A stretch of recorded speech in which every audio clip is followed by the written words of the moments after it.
Welcome, Strategy Battle against the GBHL YouTube video. You're here with your GBHL Damian. And GBHL Tom. And we are here as part of our There and Back Again review excitement week. With the first of our videos, which is going to be looking at the book. Specifically? Evil Heroes. Evil Heroes, I live and breathe. Yes. So that's what we're going to be looking at, the new profiles for all the evil heroes in the list. What we think of them, how they've changed, and maybe how they'll fit into the new armies. Why are we doing evil heroes? Because we are evil. And heroes. Yes. We had a dice off with James and Jamie and rolled a 1 to 3. It is because we traditionally enjoy using Azog and Bolg, who are and Golb, all of which are a large part of yeah, we've spent a lot of time with this good and bad army. You over the last 2 years, me over the last year. And so we nabbed it. We said, we'll do the evil stuff. Okay. So should we plunge on? Yes. Azog, who is an orc. Azog is an orc. And he is cheaper. He is cheaper. He's cheaper. He is movement 6, fight 7, strength 5, defense 5, attack 3, wounds 3, courage 5, might 3, will 3, fate 1. Which is back to the... Is this similar to the original Azog? But the key thing to note is that there's only one Azog profile now, and does it say somewhere? Yeah, there's a note on it's down here. Designer's note. The profile of Azog should replace any and all existing variations of so Azog. There's one in here from other publications. and one in here. So yes, so it's basically a mushing together of the two Azog profiles, with some small additions as well. So he's 10 points cheaper than he used to be, which is welcome. Yes. I think, because I think a lot of people thought it was too expensive. But he's lost 2 fate. Yes, which is arguably about 10 points. But in his options, so war gear is sword and mace. Sword and what? Mace. Oh. Not different. Two-handed. Indeed. But yes, so I guess then, because the reason for having sword, I guess, is for when he has the option for heavy armour now, which is amazing. What's that got to do with sword? Well, I was thinking he doesn't ordinarily have a sword. He doesn't have a sword. But he has a sword when he's like that. I think it's meant to be his claw, isn't it? Do you reckon? I think the sword's meant to represent his big knife thing. Yeah, when it's a knife, but not when it's the claw. Yeah, I think that's... But by putting sword and mace, it means you don't have to... I don't know. I think it also means, potentially, if it could be down to this, that he can, if he takes his... Because one of his options is the flail, which swaps for his mace. Yes. And that's a two-handed weapon. And that would mean that he could also, instead, fight with his sword. And potentially feign and stuff. That sort of thing, potentially. Yeah, alright. So maybe... maybe. But he hasn't got a two-handed weapon because he hasn't got 2 hands. No. I think that kind of makes sense. Good job, guys. Yeah. Good pick up on that. He can still take the White Warg for 50 points. He can replace his mace with a stone flail for 10 points, which is a two-handed weapon. And Signal Tower is 200 points. That will need its own dedicated bit of discussion, so we're going to ignore the Signal Tower for the first part of this review and just talk about standard Azog, and then Azog with the Signal Tower is kind of a different beast. So, Stone Flail. Basically, it's a two-handed weapon with normal rules, but when Azog is fighting with Stone Flail, his fight value is reduced to 6, so it only goes down 1. Still very respectable. And then, as a benefit, when he uses Whirl, he doesn't have his fight value reduced to... Is it to 1? Is it to 1.5? I think it's 1, isn't it? Yeah. To the book. It's almost like we planned this. I know. Also, additionally, wounds inflicted by the Stone Flail cause not 1 wound, but D3 wounds instead. And that's before fate's used. On any model that is struck but not slain, and any model that is struck but not slain is not to the ground. So there's a few things to talk about there. That's a two-handed weapon. Yes. So one. This is incredible. Yeah. One for 10 points, he gets a two-handed weapon with Burley, which is huge. Yeah. Because otherwise his Burley's just for carrying stuff. So his flail replaces the old his two-handed weapon. Yes. So he's essentially paying the points for the flail to get back that old aspect. Yeah. The disadvantage of the flail, of using it to get your burly, is he goes down to defense 6. Fight 6. Now, this doesn't really matter for Azog, really, because he uses fight 7 against heroes. Yep. And when he's fighting heroes, he only needs 3s. Whereas when he's fighting warriors, unless you're against Galathram Court or some sort of elves, fight 6 is fine. Mm-hmm. So it's actually really good. But you'd also potentially, if you were trapped by a hero, you still might use it because you're going to heroic strike anyway. Yes. You might want to. Yeah, you might think I'll go down by 1 to fight 6 and heroic strike anyway, with the benefit of hitting every model. Yeah, which is huge. And it's 1 hit per model with whirl, right? Yes. It's not all of your attacks. No, it's one. It's every model takes 1 hit. Yeah, but if he charges, he gets D3 wounds instead. With this. With this one. So. He does not make strikes as normal. Instead, the model makes a single strike against every animal. Now that, reading the interpretation of Rend now, that you also, I don't think you'll get double strikes for knocking someone down. If you have a flail on a white wall. Yeah, because it's instead. So it'll be a single strike. I think that would be the intent of that. If you, in the same way that Rend, what's the wording? It's... You make it worse. You make a brutal power attack instead of striking normally. And so they said for Rend, if you get knocked down, you only get 3, a monster with 3 attacks. You get your 3 a fell beast that charges with 3 attacks gets 3 chances to rend instead of 6. Yeah, I guess the weird thing is because, and it says here again, I think it's instead of striking normally.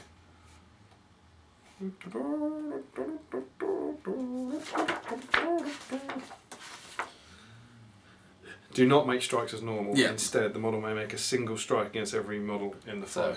So there is no knockdown there. And it's possible that it hasn't come up because we don't have many models with flails on. No, unless you created it yourself. So yeah, I presume that would be the ruling. So that's awesome. So yeah, a few things is, 1, it makes him much better on foot when he's got the flail. Yeah. Because he has this extra advantage. If he's being swamped. So that's great. And if you don't kill them, they get knocked down. Yes. Yeah, which is huge on foot, yeah. So it's kind of like Shagrat's rule, but even better, because... Shagrat's if you charge them in the fight, and this is just if you win the fight. And that's great, because as soon as you've got the white warrior, say you take Azog down, you run in and trap him, and you've got a real big risk now. Yeah. Getting everyone smashed up. No, he does only have 1 fate, but... presumably when they release Azog with armour, he's defense 7, which is great. Defense 7. Heavy armour. Now he could still get done over by someone like Legolas, I'm sure. But with other people, the White Warg's very durable and has always been very good. So I think he's really good. I think he'll still struggle a little bit more to kill stuff if you don't give him the flail. Because now but the flails are, for me, the flails an auto include now. Yeah, now the only issue with it is what Azog model do you have? I have the normal Azog on Warg. With a mace? Yeah, with a mace. Right. What are you going to do at a tournament? You're going to just say, that's the flail, mate. I think you'd be allowed to use that. Well, it's would equipment. you? Slide the scale, mate. I find the idea of him having a flail in... Certainly a novice scenario play would be abhorrent. But oh yeah, in a tournament, whether you can use that as a flail... it's kind of like the Witch King's flail as well. Yeah. It's like having that going around. I mean, you're probably ripping the side out of the White Warg by running around with that huge flail. Oh yeah. Bouncing around. Pays your money, makes choice. Yeah, I don't know. But Witch King's been flailing on a fell beast for years. I don't think anyone's ever used flail. You could do. With me. Witch King on a fell beast. But yeah, comment below. Would you find that acceptable in tournament? I mean, that is, like Damian said, the obvious choice. You would always give him the stone flail because it gives him the burly for killing troops. Because otherwise, and the hero killing, the D3. Would you be?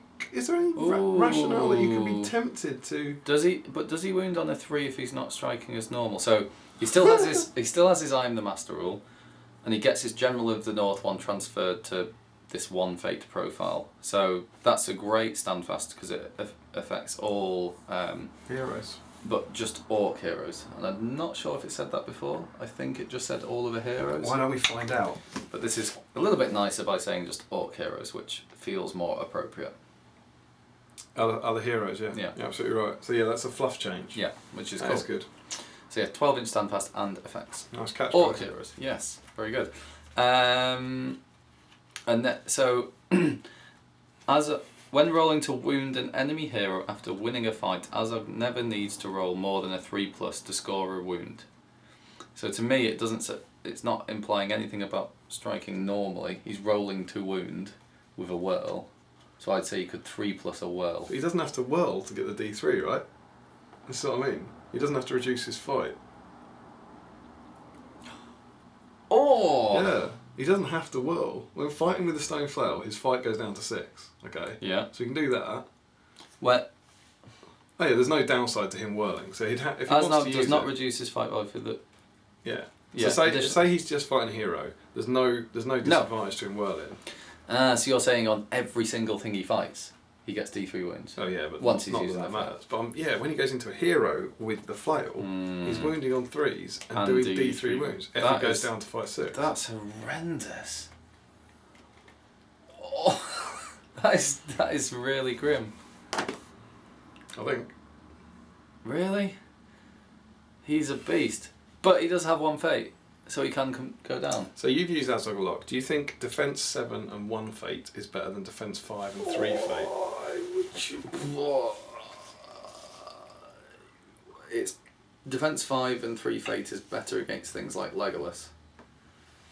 I think defense 7 and 1 fate is better all day long. Yeah, because as soon as you're trapped with a 5, defense 5, you're dead against most things. The thing about the fate is the fate you can fail. Yeah. You can 1-1, 2-2, for example. Yeah, the only point for Legolas is that... No, because he needed a 5, didn't he? So he needs fights against the old one, hit. 6s on this, which does make a big difference. And everything, all the strength 3 attacks are going to now need... Even strength 4 attacks are going to need 6s against him. The D3 wounds needing 3 ups, I mean, maybe they'll FAQ that... No, I'm sure that's still a thing.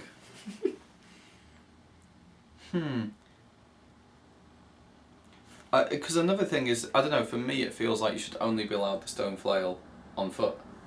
But there's nothing stopping you. That's a fluff thing, isn't it, rather than I think... Because if he rides in with his stone flail, hits a hero who's on foot, knocks him over, that's 8 attacks. He only gets knocked over if he survives. No, but he's charging on his warg. Do you think he gets knocked over as well? Well, if Thorin's on foot, Azog charges in on the white warg, knocks him over. That's 8 attacks. I thought the whirl... He's not whirling. Such complex already. He's not whirling. So you think he can... He can then just use his stone flail but 3 is knocked out. D3 wounds on 8 dice needing 3s. Average of 6 wounds on Thorin. And let's say an average of 2 for all your D3s, that's 12 wounds. That'll do it. Wow. Get him on Smaug. Wow. Because I don't know, it's a new sentence. It feels like that D3 wounds is appropriate for the whirl.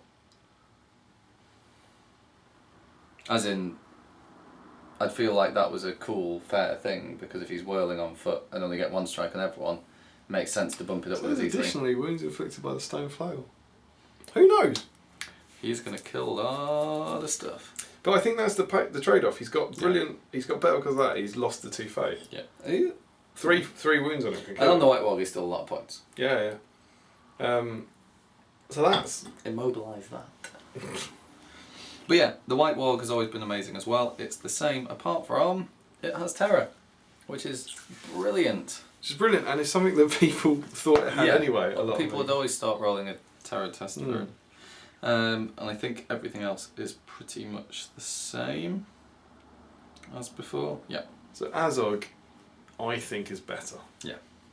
With the stone flail. Yeah. Without it, he's not as good. Because the old Azog, so if you're doing any unexpected journey style scenarios where he's with the claw and on the warg, because he doesn't get burly anymore, yes he's burly but he doesn't have a 2-handed weapon, he's not as good. It's also added in the ability for him to feint, which is quite nice, because if he's fighting against anything with fight 3. Now, that's a good point. Now going back to he's only got 1 hand, so can't have a 2-handed weapon. You still got 200 weapon. But yeah, it's the same. It's a heavy, one-handed thing as opposed to an actual thing that he's meant to hold in 2 hands. So yeah, he's awesome. Yes, as he should be. He should indeed. So that's it for standard Azog. But then we have the Signal Tower. Would you like to take the book? Shall I? So the Signal Tower is a piece of war gear for Azog, which is nearly as which is just slightly more expensive than he is himself. So it's a huge set of points. So with him on the White Warg with a stone flail. With the gear you'd want him. How many we're talking? Between 400 and 500. Yeah. And Signal Tower is of course the big flag thing. Yeah. At the top of Ravenhill that he is able to assemble very, very quietly whilst the dwarves and elves are squabbling. And it consists of 4 major parts, and you have 3 banners: the banner of Angmar, Gundabad, and Dol Guldur, and the horn of Gorgoroth. So there are 3 different bits that do this, and the big horn that goes. Yeah, very cool. It also comes with 7 of Azog's lieutenants who are armed with swords. They don't count as part of his warband. They are Gundabad orcs with courage 4, fight 4. So they're pretty good. Mm-hmm. 1 might, 1 will, 1 fate. So they're effectively like Dunedain or something. Yeah, I suppose. Yeah, quite unusual profiles in a sort of evil army. And you get 7 of them. You get 7 of them as part of the point. So immediately, actually, I said this on the Facebook group. The 7 orcs should be about 70 points. Oh, more than that because they're upgraded. Dunedain are 20 points or something. Yeah, I meant just the orcs, but then the might will fate if you go by standard like ring race parts. Well, if you're talking them Dunedain about 20 points. Yeah, I mean you're getting about 175 points worth of troops, I reckon. Like 150. Depends if you rate the might will fate, but yeah, it kind of saturates in its worth.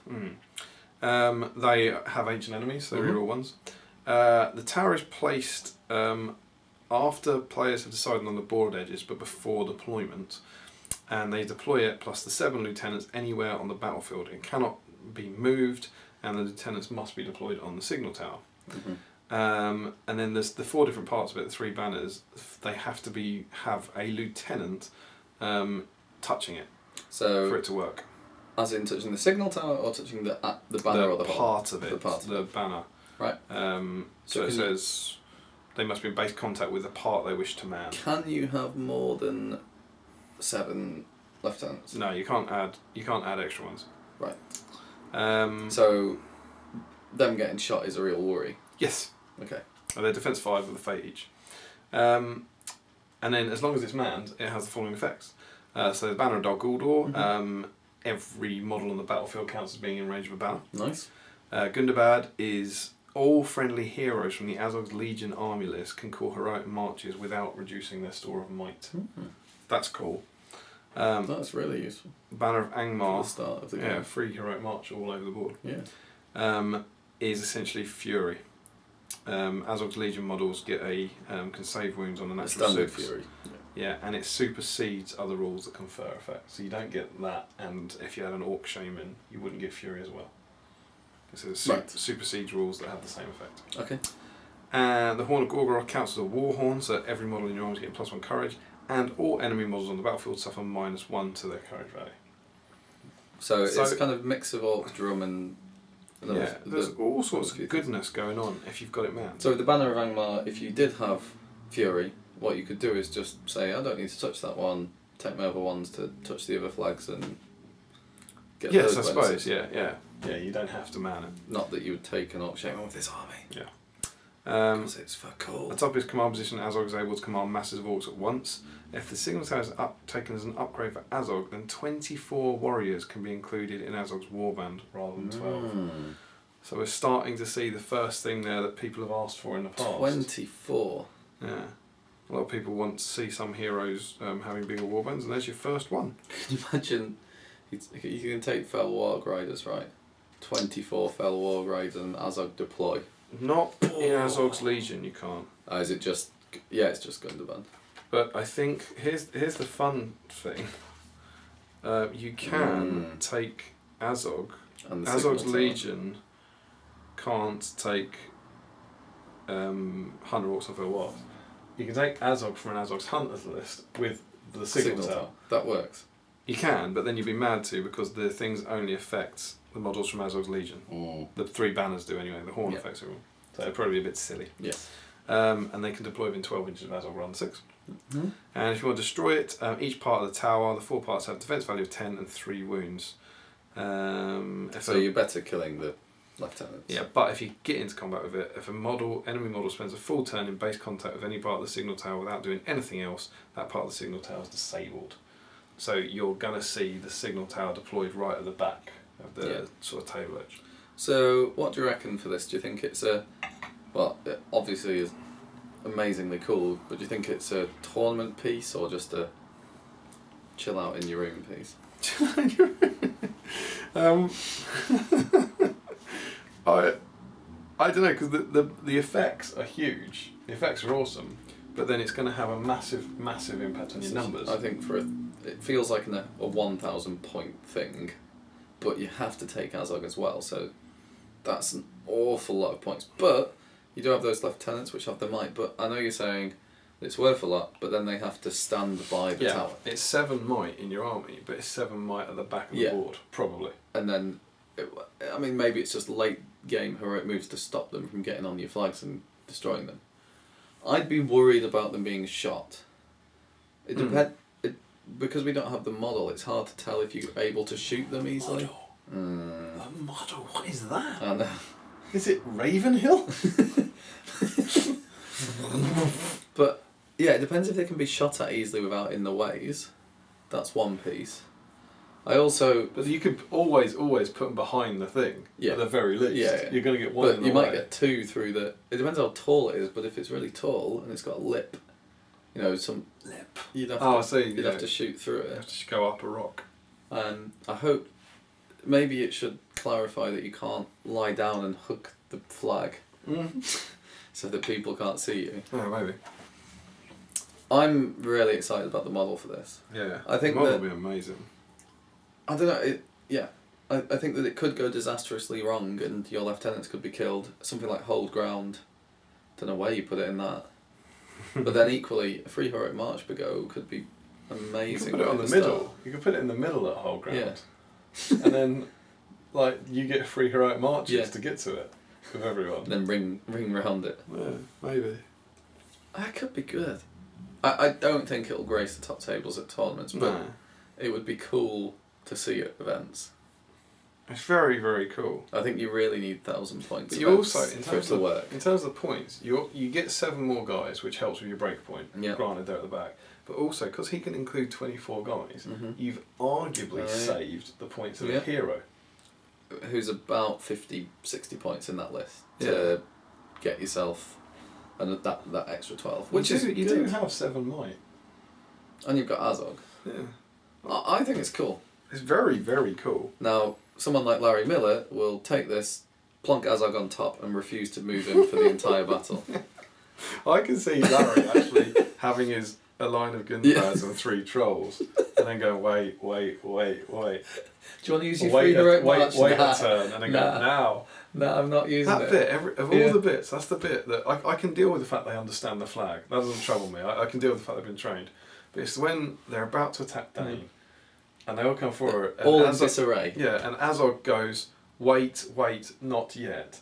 Then you cut to the army, and nothing happens, and then he goes, now. Yeah. And it's like, why now? Azog? What happened there in your head, sweetie? But it's ludicrously cool. Mm-hmm. I think it'd be great fun to play a sort of a take and hold scenario. I think it'd be good in the middle. Yeah. If and you had to take the tower. Yeah. That sort of thing. Sort of like cut off the head of the snake. Yeah. Or 7 heads of the mini snakes. So you get 3 heroic marches, you get fury, you get +1 courage, -1 courage to the enemy, and you get a banner. They're big buffs. Yeah. So even though you'll have less models, they could have a big turning point. I think Azog, thanks to the stone flail and the signal tower, is A, immensely cool, and B, he's really good. If you've got a hero, you just need to run him away. I'm surprised it was Walker. I assumed it would be like a siege engine or something. like a separate thing you bought. I didn't think it'd be an upgrade for Azog. Mm-hmm. So that's quite cool. And yeah, this profile of Azog replaces all the others. Yes. Cool. Yeah, we'll just have to see how the Stone Flail D3 wounds plays out. So we like Azog. Yes. Next up. Shall I do Bulg? You go for it. So Bulg has the same stat line, so he's still awesome. Except he also has lost 1 fate point. But just like Azog... Lost 2 fate. 2 fate points, sorry, so he's down to 1 fate.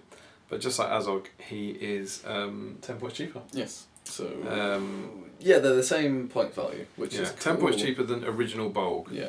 Not 10 points cheaper than... He's Upgraded significantly cheaper than... He was... Was old Bulg 200? Mm-hmm. Was that what he... Was old Bulg, new Bulg. Was he 200? Yeah, he was 200. Yeah. So this Bulg is a huge saving. Yeah. On that and Bulg. Again, he replaces... There's a designer's note saying the old ones are gone. Yeah, so he's similar in terms of he's got Burly, but he does, and Ancient Enemies, but he has different options. Now, he does get his two-handed weapon as standard, the pick. He had that anyway. Yes, but Azog doesn't have a two-handed weapon. I see, compared to Azog, yeah. But he can choose to upgrade to a Felwarg, and... He can have an Orc bow with Morgul arrows for kind of bow price. Bow price. Yeah, if your army includes Bulg, all Hunter Orcs and Hunter Orc captains in your army also have the Morgul Arrow special rule. So this is obviously coming from Desolation Smell. And the Morgul Arrows rule, which is new, is that any model that suffers a wound from a model, with a special rules shooting attacks and isn't slain must roll a d6 at the start of each subsequent turn. On a roll of 1, that model suffers a wound. So basically, it shoots some heroes and hope they roll a 1. Yeah, if you suffer a wound from... So, and what's interesting about what ties that in is the Azog's Hunters army special rule. Yeah, so are we doing that now? Well, it touches on this, doesn't it? And the special rule for Azog's Hunters is that if you take all Azog's Hunters models, which is basically your Hunter Orcs, your Fimble, Narzug, Bulg and Azog, then all the Hunter Orcs in your army and Hunter Orc captains get +1 to their shoot value. As in that it's 1 better, so it goes down from 5 to 4. And they can take 50% bows. Yes. So that's quite interesting. So I think if you were doing that, because then he plays those points just for himself. It's not like an Erkenbrand thing where you pay a point per orc. No. They all get that. So there's some nice synergy there, and maybe you do with that just pelt the heroes. Yeah. Every shot would be at heroes. Or monsters. Yeah. Anything with a lot of those strength any multi-wound. Yeah, it's still tough. So anything like cave trolls, anything up to 6, you're only wounded on 6s. Mm-hmm. Worth a shot. His Bringer of Death, his Bringer of Death is exactly the same. Yeah. So yeah, he's basically exactly the same as he was, but he's a lot cheaper than the last version you've been playing. And he has the option for the bow. What do you think about Bulg? I think he's amazing. I mean, he was already amazing. I think he still is. He's got the 1 fate, which will make some difference, but...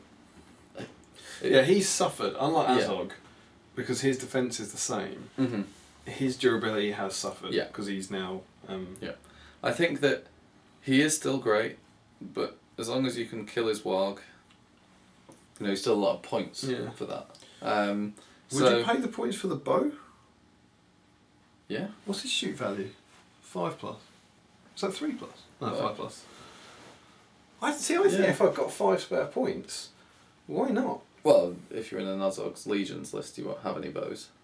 So but even that's what I mean. Oh, you mean with him? Just on a Warg? Just maybe 6s when moving. Yeah. I found a lot when I was making the army for this, because there were there's more options now, because there were relatively limited options. Like Gundabad's 10, and then the heroes are 50 or 60 or 200 or whatever. I found if I ever took someone like a Hunter Orc captain, I had 5 spare points, and that was quite frustrating sometimes. And so maybe if you find yourself 5 points, having an option for...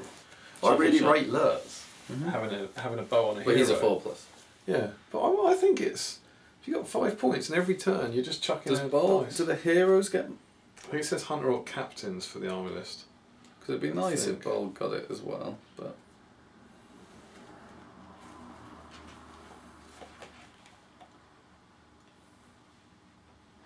All models. Yeah, so he would have it. So if you took all Azog's Hunters, he does go down to 4+ as well. So yeah, then it would definitely be worth it. That's very cool. But if you're in the Azog's Legions, he's not as good with his bow. Which makes sense. Yeah. So, yeah. Now, they've both gone, Azog and Bolg have both gone down in points. Did you ever feel they were too expensive before? Yeah. They were never on, well, okay, one exception, but they were rarely on top table. This guy! They were never on top table. Oh, wait. There was that one time I won. But, can't believe how that came up. Oh, so surprising. But I think, I mean, is it James and, who's going through the good hero profiles? Yep. I think if you're comparing to the Thorins and Danes and Thranduil, their point values seem pretty reasonable. Now. Yeah. Azog paid an awful lot of points for that Eye on the Master rule, which is very good. Yeah. That stone flail is so good though for 10 points. So good. But he's still, compared to Dane stuff, you know. Yeah, they still get, Dane's got Burley and he hasn't got the fate. Yeah. Azog's still, even though he's a bit tough now, he's still got that thing of you have to win. Yeah. So if he hasn't got the durability still. Whereas Bolg now is significantly cheaper. Yeah. But he's saving a big chunk of points on him. Mm-hmm. Than compared to the ones from the Battle of Five Armies book. I prefer both profiles. Yeah. I would rather they were 10 points more expensive and had the Fey, because it's always my thing that I think you always would. But I don't mean from a tactical point of view. It's like, I think they've gone down to one Fey because they die, which I'm always like, I don't know. I think the profile should be like how they are when they're alive, essentially, rather than the doomed to die thing. But fate, how do you quantify fate for when they're alive? Oh. Saruman's got 3 fate and he dies. I think it's unfair. Gandalf the Grey's got 3 fate, he dies, technically. Well, his is a bit different. Is it? Frodo. But yeah, maybe that's the point. Maybe when they do Lord of the Rings profiles, they'll make Saruman 1 fate. I think there's a few of them. That'll make him less bent. But maybe the White Council version hasn't died. He still dies. He's Saruman. Yeah, exactly. Yeah. So there we go. Yeah, so those are the 2 big ones to start with. I now think Azog was always better. He was always a bit better, I think, but he was more expensive. I now think Azog has stepped up and is comfortably... Well, you can get the heavy armour now. The better one. Yeah. I mean, he's obviously still more points. He's still a lot more points. He's more points with the White Warg, but that White Warg is amazing. But he's now, as he should be, he's the one you want as your general. Which is what you really, really want. Yeah. Which I like. Yeah. You want... And... Yeah. If you're taking Azog's Legion, you want Azog should be the leader. Yeah. Yep. No. But I do think that would be really fun, taking Bolg with some Hunter Orcs to do the force that kind of raided. Yeah, Azog, yeah. Yeah. That'd be good. Because it's all Hunter Orcs and Hunter Orc captains get the Morgul Arrow special rule. So, does that mean Narzog doesn't get... Does Hunter Orc captains mean... That's a profile, yeah. He doesn't...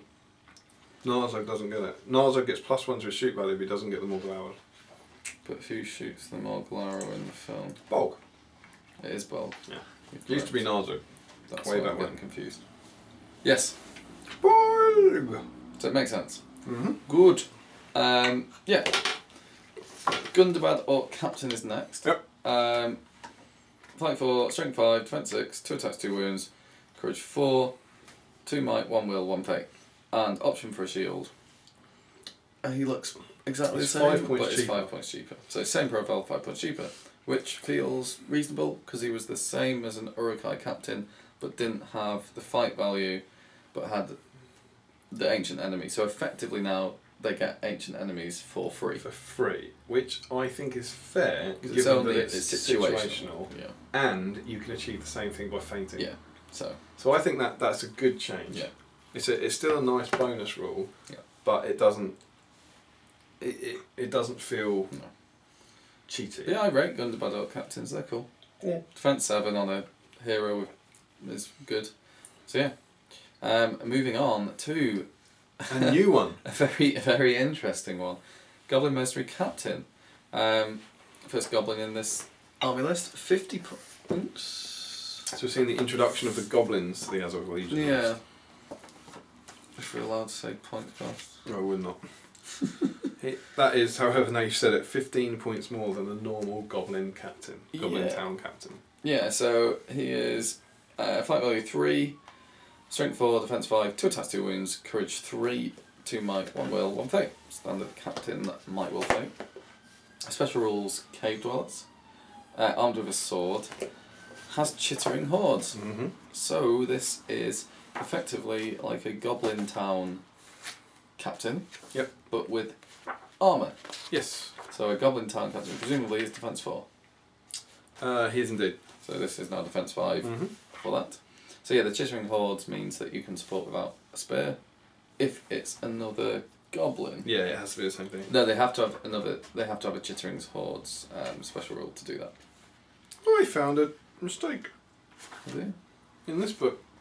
Go on. The Goblin Captain, it says Chittering Hordes, page 192. Chittering Hordes is on page 190. Oh, there you go. There's a spot 4 years too late. But then the cool rule is mercenary ambush. Would you like to talk us through mercenary ambush? This is your profile, Tom. Is it? Yeah. I want Why to is it interrupt. my profile? No, you started it. Okay, mercenary ambush. Basically, these goblin captains have their own warband of 12, or however many you want, but they don't deploy on the board at the start of the game. So, kind of Watcher in the Water-esque. So they're kept in reserve. And then from turn 2 or onwards, what the controller playing does is performs a test to see if that warband arrives. To do this, they take a courage test with the captain. If he at any point during their move phase. So if it's passed, the controlling player may choose whether or not the mercenaries have arrived. If it's failed, then the opposing player may choose whether or not they've arrived. So it's a bit of a gamble. Once they have arrived, the controlling player places the warband fully within any eligible terrain piece on the board. What's an eligible terrain piece, Tom? An eligible terrain piece is any piece of terrain on the battlefield that can fit the entire warband fully within it. Presumably without balancing, etc., normal standard things. For example, a large building is an eligible terrain piece, whereas a small rock or a single tree would not be. 12 goblins hanging out.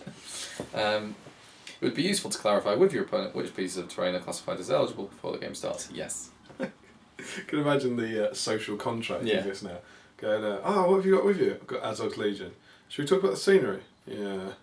Would you describe this house as eligible terrain? No.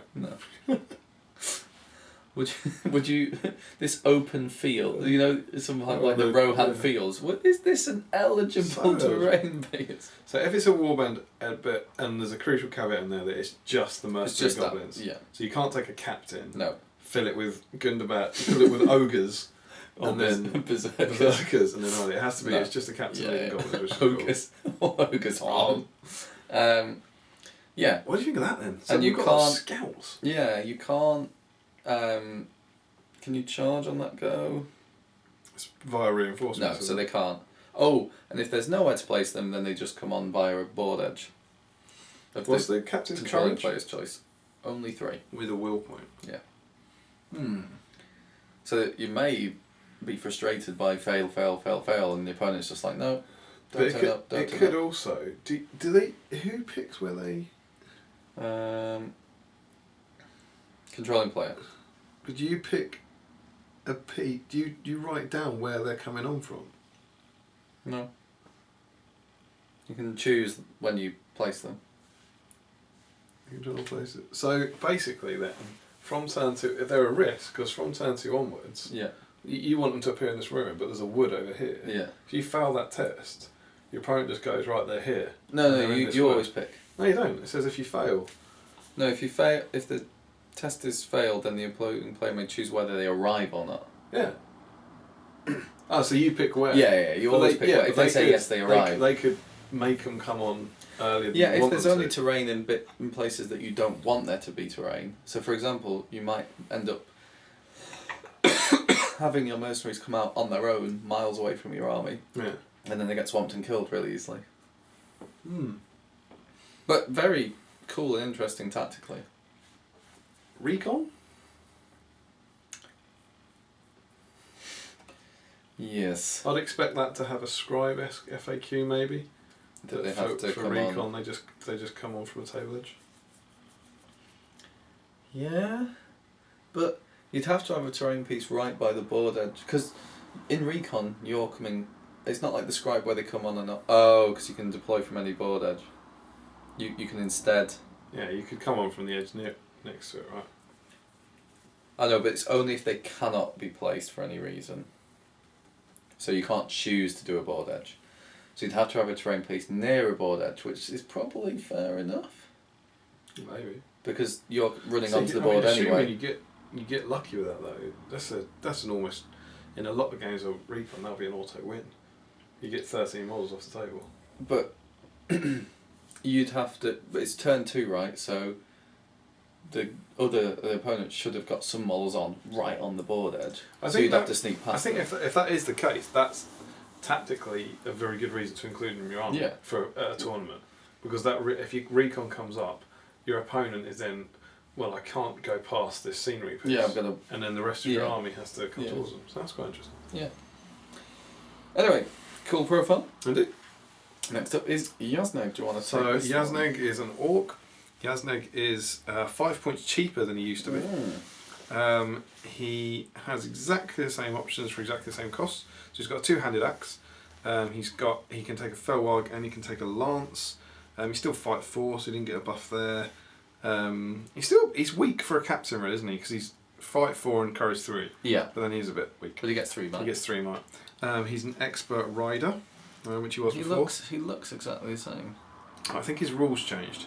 So now, if your army contains both, this is the price of failure, both Azog and Yazneg, and the two are in base contact at the beginning of your move phase. Is that the same? Yeah. Yeah. Instead of rolling dice to make a courage test when the evil force is broken, you can remove Yazneg from play. If you do so, Azog is considered to have automatically passed his courage test, and his stand fast will affect the entire battlefield. No, it was a range of 12 inches, but that's presumably changed because with the signal tower, it makes no sense to have. It's not a signal tower. It's his Legion of. General of the Legions, or whatever it's called. Yeah, General of the North. Because this was originally written for Desolation of Smaug. Yes. Then when the Battle of 5 Armies book came out, he gets a 12-inch standfast anyway. So it goes from 12 inches to Battlefield 1. Battlefield. Furthermore, if Yazneg is removed from playing this way, then whilst Azog is still alive, all Hunter Orcs, Hunter Orc Captains, Fimbul and Narzug re-roll failed courage tests. So this is basically helpful within the Azog's Hunters list. Because it's those models. Because it's those models, yeah. Or the Dol Guldur list, actually. But yeah, essentially, you can remove Yazneg to make Azog stand fast the battlefield. Yeah. Now, is this for one turn? If you do so, Azog is considered to have automatically passed his courage test, and his stand fast will affect the entire battlefield. I think that sounds like one turn. Furthermore, if Yazneg is removed from play, then whilst Azog is still alive, or Hunter Orcs, so the failed courage test is the whole game. Yeah. Worth it?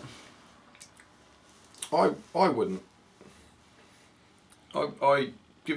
Maybe if you're playing domination or something, and you had guys. It might be the last turn. Yeah, on objectives miles away, you might do it, or recon with people running from the table. I think there's definitely situations where you do it. I don't think it's going to be every game. It's fluffy as hell. Yeah. I love it as a. Because you also have to set it up and have them both meet each other.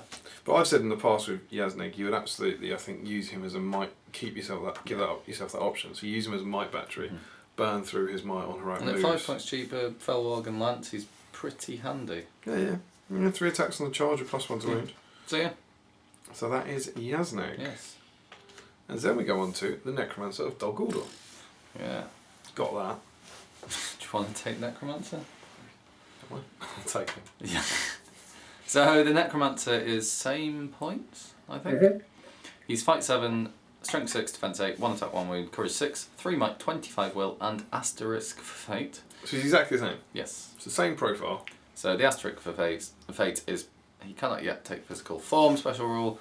He can use this will as fate, basically. That's the same. Yes. So what's changed about the Necromancer? Magical powers. He has Transfix on a 2+, Drain Courage on a 2+, Compel on a 3+, Sap Will on a 4+, Curse. Hey, it's here on a 4+.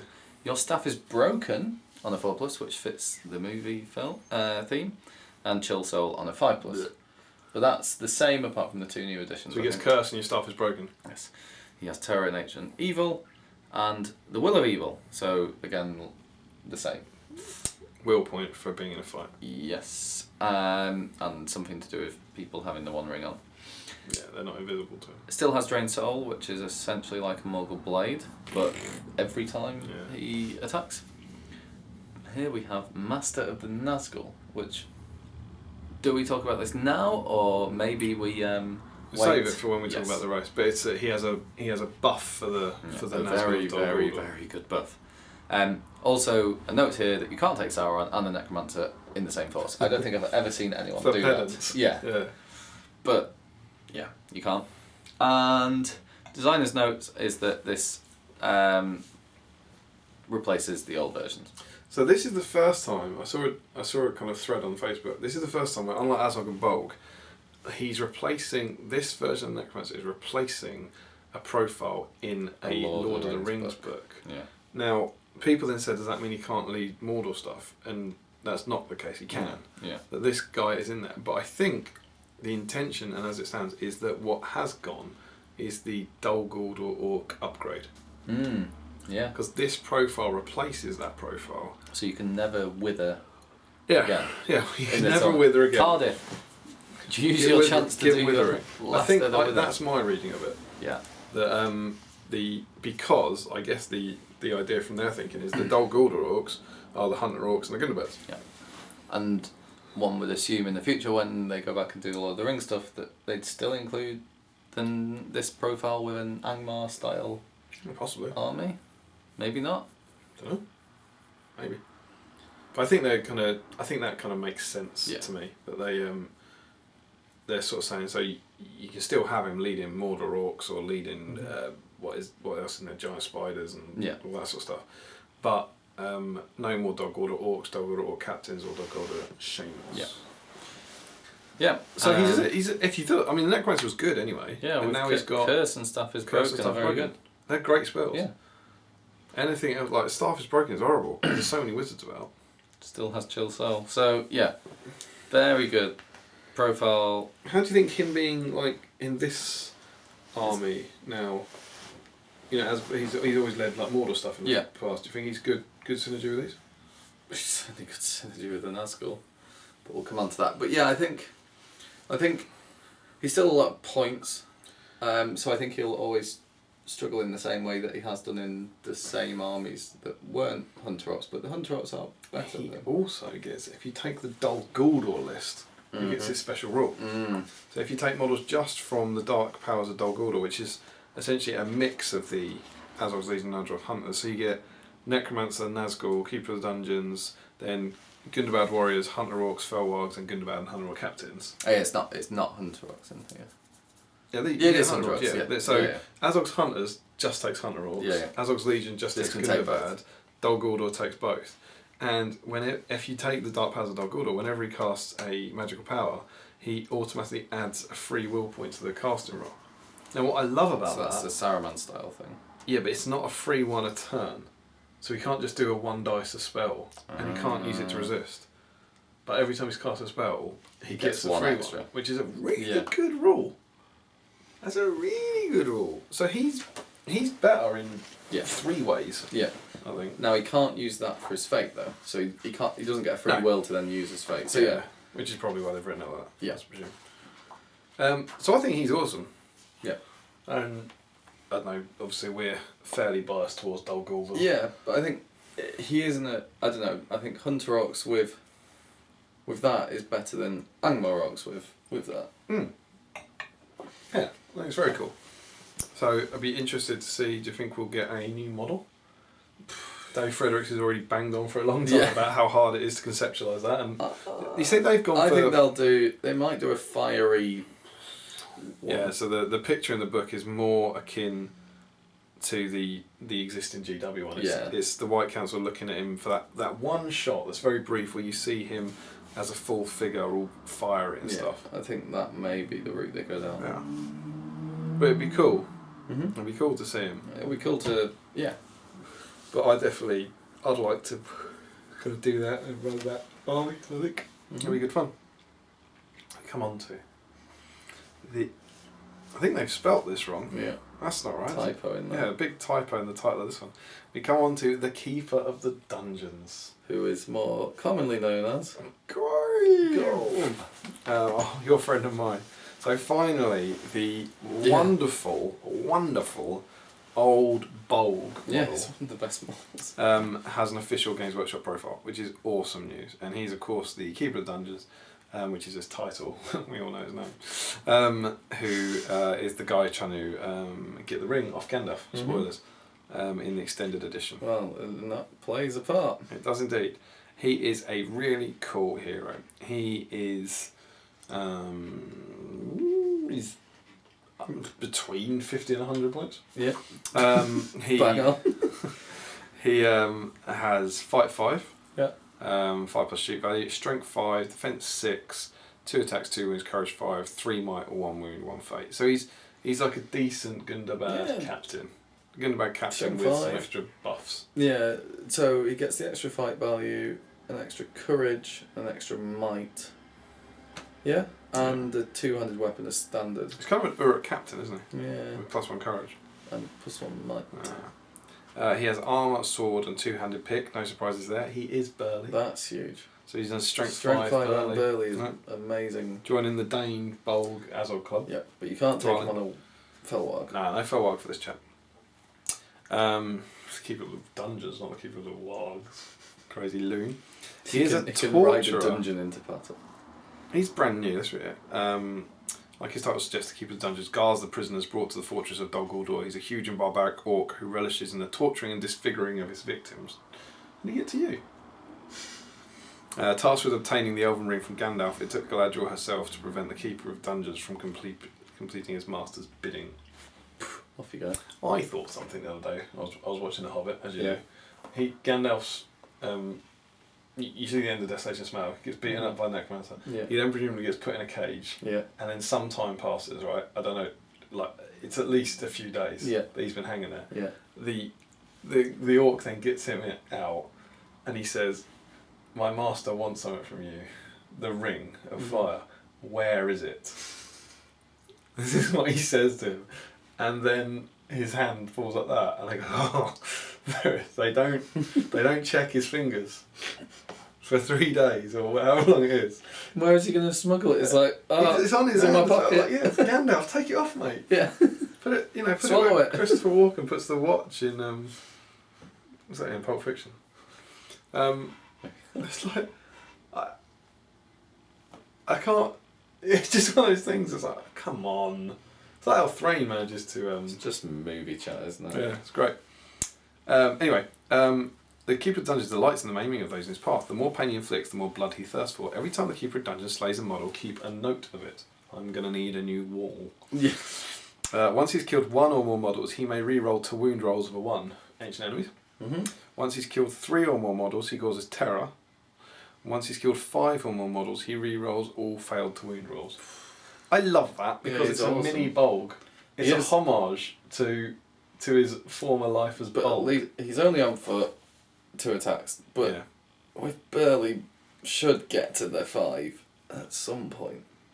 Should get to the 5. Oh yeah, I see. Yeah, absolutely. Unless, of course, he loses all the fights. He's not a spirit, so Galadriel can't banish him, sadly. Which is really a shame. I think there was a chat. This is obviously.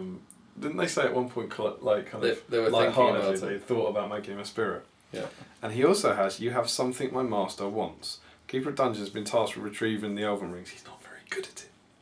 A task he's determined to fulfill. The Keeper of the Dungeons gets a bonus of +1 to wound against any model that bears one of the 3 Elven Rings. Nenya, Narya, or Vilya. So, strength 5 against Galadriel's defense 3. Requires 3s. Yeah. He's barely 2s. Yeah. He gets +1. Yes. Ones. Yes, ones. Rerolling to wound. One's rerolling. So that's against Galadriel, he needs 1s. Yes. Straight off the bat. Also wins Galadriel. Against Gandalf, he needs 2s. Yeah. And if he's killed a model, he can reroll 1s. Against Elrond, he needs 3s. Yeah. He's defense 7, right, Elrond? Yeah, so that's 5 to 4 to 3. he needs 3s, re-rolling 1s, possibly re-rolling 1s or 2s. All failed. And let's not overlook the fact he can piercing strike. Oh. Any ring bearer, if he traps even Keep me away from that. Yeah. But yeah, that's how he does it. Even though he's only got 2 attacks, as soon as he gets his mates on you and traps you, you're in big trouble. I mean that is almost. Let's assume he kills a model, so he gets the reroll one. That's almost auto wounding all 3 of them. Yeah. If he's killed one model, it's auto wounding Gandalf and Galadriel. I think he's very good for his points. Yeah, but he's also, the thing about that is it's a very situational rule. He's still, if you take it out, he's still a decent profile. He's still good, yeah. But it's quite cool that you take that and then in a bunch of games not use it. Mm-hmm. There's also, particularly the case of Gandalf and Galadriel. Galadriel, you see so much of her battle. He's quite a nice counter to Galadriel. So I think he's awesome. I think they've done a really great job. It's a gorgeous model, and I would be very excited about using that on the table. Yeah. So he's a great profile. I hope we'll see soon. And he also joins the. It's a shame it's not gold. He'll join the Goblin Prowlers and being, I believe, the only model in the game that can auto wound. And he can do it a hell of a lot easier than they can. Yeah. All right, on to Nazgul of Dol Guldur, which is they are the same points as Gold. Keep relevant. So now,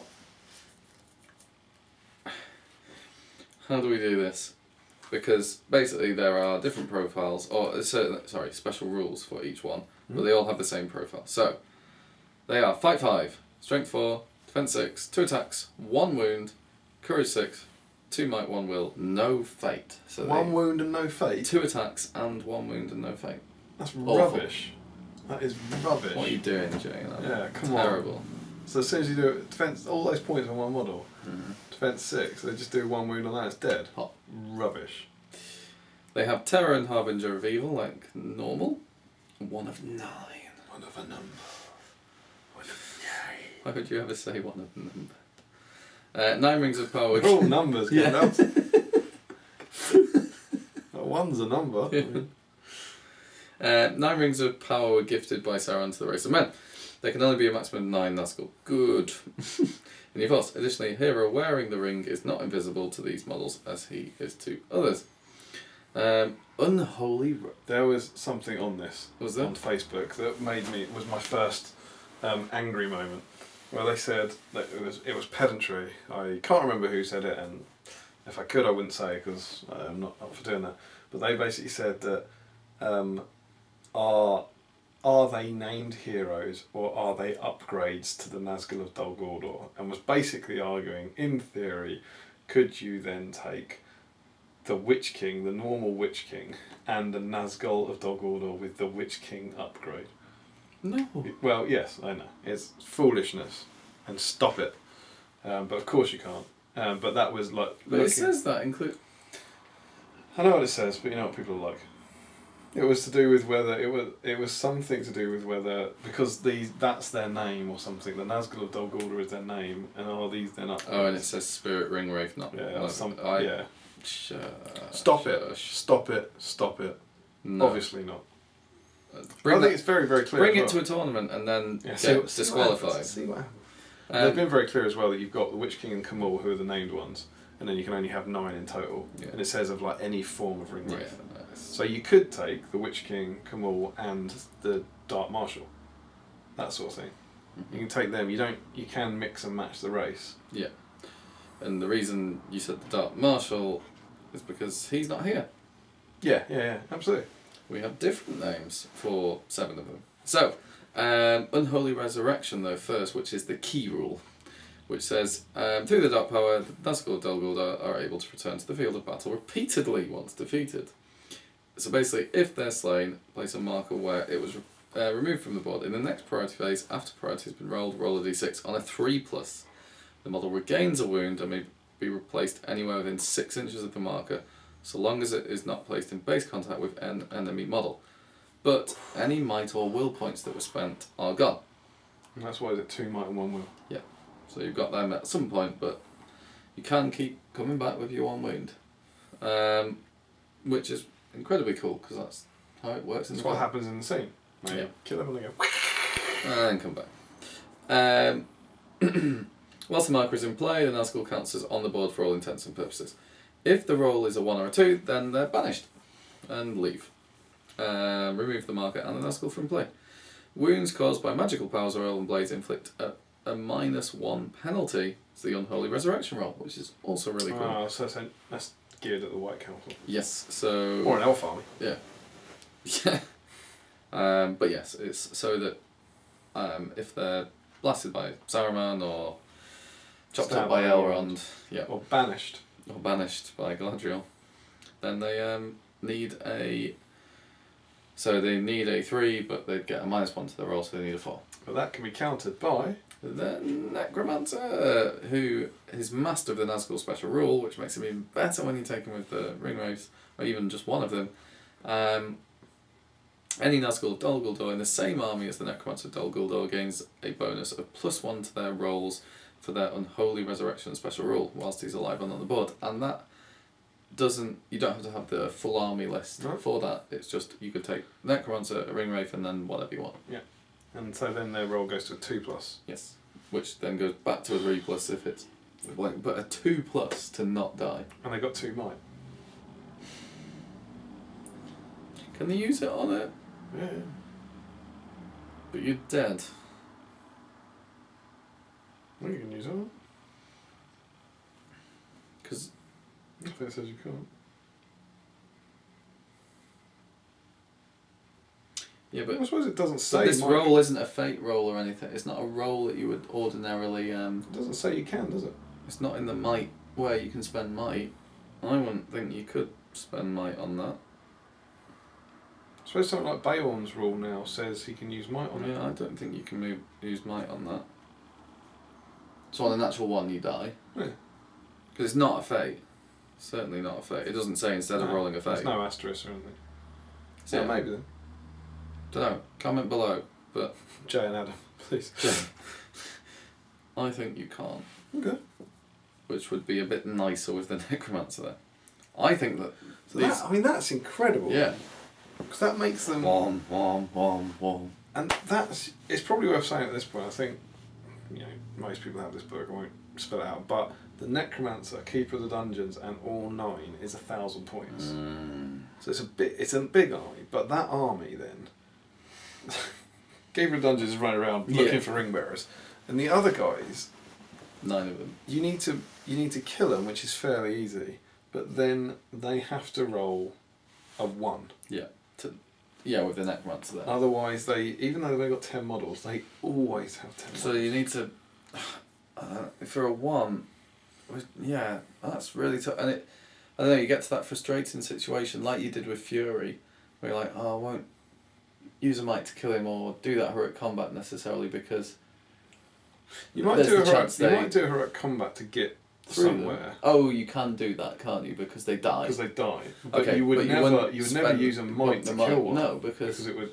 Well, maybe not never, but yeah, it's not on the. It's nowhere near as worth it as usual. You've got in that army. You have to go for the Necromancer. Yeah. He's going to be the leader. You get VPs, but also he makes killing them work. But he's tough to kill. So yeah, I think. It means that it's a viable all-hero army to take Ringwraiths on foot and the Necromancer, which wouldn't have been possible before. It's probably what I'm saying, they can't have horses or Thelbies. So it's great. They're very, very, very cool. Yeah. It'd be an interesting game. So yeah, looking forward to using these guys. So you get 9 different flavours of the Ringwraiths. They have their own little special rules that make them distinct. So we have the Witch King of Angmar, Armour and a Sword. Special rules are Angmar Arisen. The greatest of the 9, the Witch King is the most deadly of all in Nazgul. The Witch King has 3 might instead of 2. It's good. Yeah. So these are all for the same point. Yeah. Cumul Eastling. Armour and 2-handed mace. Runish Fury is a special rule, originating from a fierce warrior culture. Cumul is well versed in the ways of combat. Cumul Eastling has 3 attacks instead of 2. Not 5 value, are they? 5. Okay. That's good. The Dark Headsman. So here you can see the first new named one. The Dark Headsman has armour and an axe. His special rule is Executioner. This Nazgul takes great pleasure in removing the heads of his foes. If the Dark Headsman scores a natural 6 when rolling to wound, then the strike causes not 1 wound but D3 instead, and this is before Fate. Good. Very good, especially with an axe, so he can piercing strike. And given... And you would piercing strike, because who cares if he dies? Yeah. Oh. Not that piercing strike increases your ability to roll 6 whatsoever. No. He's good though. Yeah. That's very good. The Forsaken, armour and trident spear. So this is the Heradrim one. Yep. Trident spear, an unusual yet deadly weapon. This spear is capable of penetrating steel-plated armour as if it were nothing but cloth. The trident spear is a spear. Cheers for clarifying. Additionally, the Forsaken must re-roll all failed rolls to wound. Very good. And it means that the Ringwraith can back up. Yeah. Support. The Lingering Shadow, armour and a sword.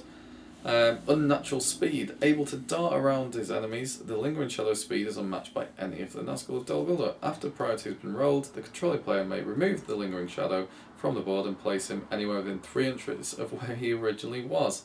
Note the Lingering Shadow may not be placed in base contact with an enemy model. But it's before priority, so you can then move. Yeah. That's so good. That's so sneaky. That's so good. And it's within 3 inches, so if you're it's not behind careful, the battle line. yeah, that's what. And then you can't go. Hello, battle. It's like, oh, I'll just. Oh no, he won't go away. He's always here. But also, where do they reappear? Is it within 6 inches? Yeah. Is that right? Yeah. Yeah. So you charge the front of the battle line, kill them all, and then pop up behind. That's really good. I mean, I guess battle line tactics don't really apply as much, but yeah, you can't protect you'd have to ring your banners or whatever it is you wanted to protect. It's cool. Yeah. It's so what's really cool about that profile, that rule, is it's so utterly different to anything else in the game. Yeah. Well, you wait for this one. The Abyssal Knight, armour and Elven Blade. It's cool to get an Elven Blade. They can kill themselves more easily in blue on blue. Is this one of the ones where there's 2 of them? Yeah. So they can like scrap with each other? I think so. Yeah. So, spiritual displacement. These 2 Nazgul of the same name are able to effortlessly interchange with each other. And they got just combat synergy. This is what Feeling Keely need. An army may include up to 2 Abyssal Knights. In the priority phase, after priority has been rolled, the controlling player can choose to remove one of the Abyssal Knights from the board and immediately place it into base contact with the other. So long as it's not placed in base contact with an enemy model, this does not count as moving. So, in something like Domination, you could have them on the opposite sides of the board. Bing! You could move them across the board in any game. Yeah. Like you have your one guy wanders off towards recon, while the other guy scraps in the last turn. Boom. And I'm It's sure, really cool. I'm sure all sorts of. But how far can you move that? Because you could have one of them dies, reappears within 6 inches. Well, it doesn't matter the time thing. So you can go anywhere on the battlefield. You can go wherever the hell the other one is.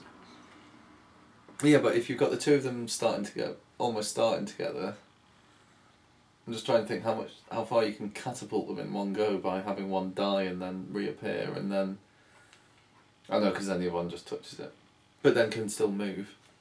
I don't know if you'd ever have a situation where one dies and reappears before the other one moves. That you can.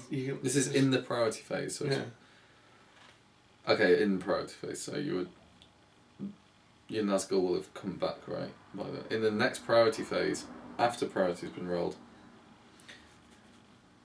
So you'd have your marker. Yeah. Can you move to a dead one? Presumably not.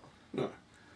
So you have your marker, you have to resurrect one, and then you could move the other one to it. Yeah. Okay. Anyway, so you can have 2 of those also. I'm sure that this could bring up some amusing moments in games. It's like just teleporting an assassin around the board as well, isn't it? And then the final one is the Slayer of Men, armour and 2-handed mace, special rule deadly strength. The Nazgul, known only as Slayers of Men, wield their maces with frightening skill and strength. An army includes up to 2 Slayers of Men. Additionally, a Slayer of Men never suffers the -1 penalty for wielding a two-handed weapon. Just basically a burly ring wraith. Wow.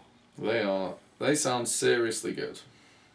They're only 2 attacks, so maybe they won't win fights. Fight 5 2 attacks, but they do have 2 might, so they can heroic strike, but then they're not going to do it that often because they don't regenerate their might. So I don't know what they'd use their might for. Well, it depends if they can use it for that role, don't it? If they can't, it's like Sauron in the Ring. If they can use it for that role, you never, ever spend their might. No. You just use it for that. But I don't think you can. But yeah, I think they can be really good. Who do you think's the best out of them? I think it depends on the situation. I think if you were taking one in your army, then someone like if you're just taking one, maybe the Dark Headsman I think is good. The D3 wounds as an added bonus. 3 attack ones. I think the kind of the 3 might, 3 attacks, D3 wounds, burly are all in the same. No, but the Lingering Shadow's cool for. Yeah, actually, he's the teleporting one, isn't he? Yeah. He's within 3 inches. Yeah. Maybe him on his own. Yeah. Yeah, think of him as an assassin. Yeah.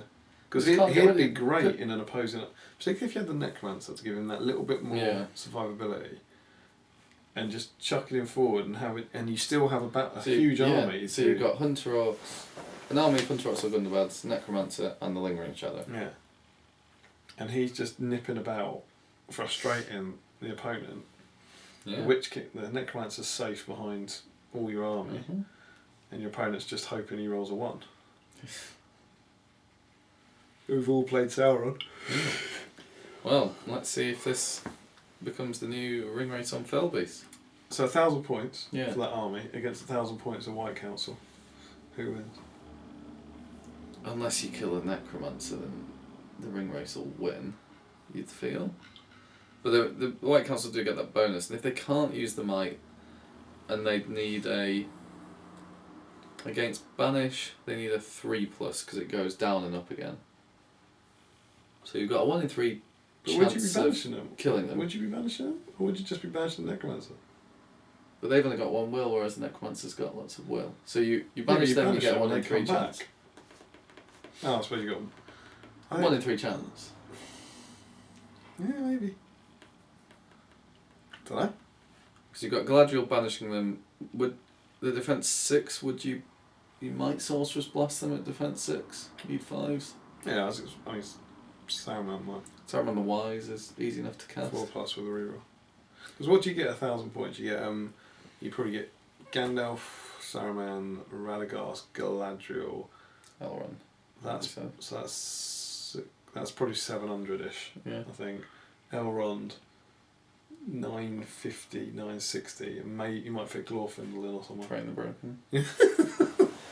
You'd want another fighter, just right? Killing Galadriel. You'd put like Thranduil or Glorfi in. Yeah, Thranduil. If you. Yeah, I don't know though. I'll put my money on them. With the Necromancer as well, because he can break staffs. Curse. Staff is broken. Yeah, that's tough to beat. It'll be. I think that's really cool. That it's the Dol Guldur army list. Yeah. I'm really excited about that one. Yeah. Who are the named? Is any of the named Hunter Orcs in Dol Guldur?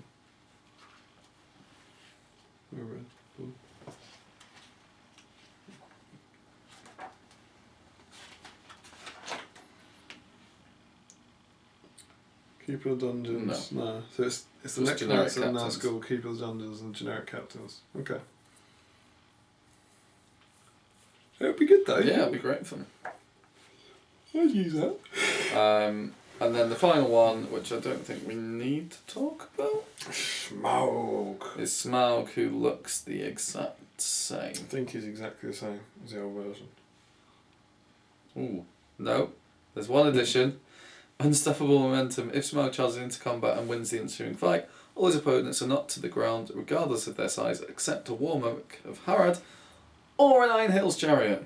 It's a new addition, because an Iron Hills Chariot can't be knocked to the ground. But yeah, it feels like maybe we're wrong. Comment below if we've been silly, but it feels like he's exactly the same.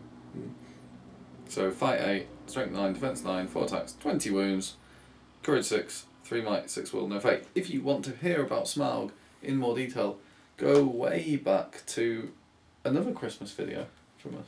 Is that what it is, Smaug? Though we've not really said it's Christmas here. Happy Christmas. Because he's... Oh, what? The There and Back Again profiles? Yeah, when we did our There and Back Again week. Not There and Back Again. Battle of 5 Armies. This is the There and Back Again week. But yes, find that playlist and enjoy when we were good at doing these reviews in our Christmas jumpers. Were we good? No. So that's the end of the Evil Heroes. Yes, indeed. So, who is your favourite profile? Evil hero in the new book? Yeah, we can't really do favourite model because... no, I'm going to... Can I cheat a little? Because I have Why break the habit of a lifetime? My favourite upgrade is the signal tower, but that's... I think favourite profile... I think... Favourite bit of war gear? Yeah. It's the Gunnerback Captain's shield for me. Yeah. I think... Ignoring Smaug, because Smaug's always awesome. Thinking of changes, I think that the ring wraiths are the most interesting thing. Yeah, I think they're the most inventive and interesting. The ring wraiths are really really cool. exciting. And I also... I really think the Mercenary Captain is a great addition. Those are my... I like the Keeper of Dungeons. I think he's a great profile. I think he's a really, really good gold, profile. No, he's not. He's the if they called him gold, he'd win hands down. Just a shame they made that error. Can you imagine? Yeah. I would have been like, that's it, I'm done, I'm out. That is me. I think Warner Brothers would have had something to say. Like, what? Really? Gold? Gold? Where's that come from? And then they could go, it's an anagram of bulk. Do you see? It works on so many... One level. One level. Just the one. Yeah, so that's really cool. Yeah. Who, if they all came out tomorrow, who would you buy? I'd buy all of it. Right, of course. But Signal Tower is the model I'm most looking forward to. We've got a lovely set of proxies for the Necromancer and the Ring Wraiths. I'll be getting those on the table, I think, ASAP and trying that out. Maybe against a new Mirkwood army with Galadriel's help. Elf Blades. Oh yeah, that should be great help until... Oh, keep her of the dungeons. Wham! Auto kill. I will keep her away from him. Damn right. Yeah, in an army... Maybe we could special rule that she can banish him. Banish. On a 1. And that he can't resist and it kills him in 1. Strong. Which is what will happen. Turn 1, banish, 1, dead. So, yeah, I think in an army you'd be able... He'd be awful against her in the White Council list. Like in the courtyard, because he'll just walk up to her and smash her. You know, it'd be a lot harder. If she's got a whole army. If she's got an army, it should be easy to, like, relatively easy. Yeah. But they could have a good go against them. But I just think they'll wear them down. I think you'll keep killing them, and then every turn they'll come back and fight 5 against 2. You'll lose like half the fights with elves. You have a tough choice of doing something along the lines of trying to kill them and hoping they die, but if the Necromancer's there, or you basically try and shield against all of them and trap the Necromancer and just kill him. So just try to expend as few resources as possible holding up the race and go and kill the Necromancer. There we go. Yeah. Exciting times ahead. So what do you think about the Evil Heroes? Anything you'd... Have we missed anything? No. But yeah, comment below on your favourite bits. Indeed, and we will be back in the future with the Evil Warriors. Until then, don't forget to comment, like, share and subscribe. Support your host by clicking on the links below. Follow us on Twitter and like us on Facebook. Support your hobby. And happy strategy battle gaming.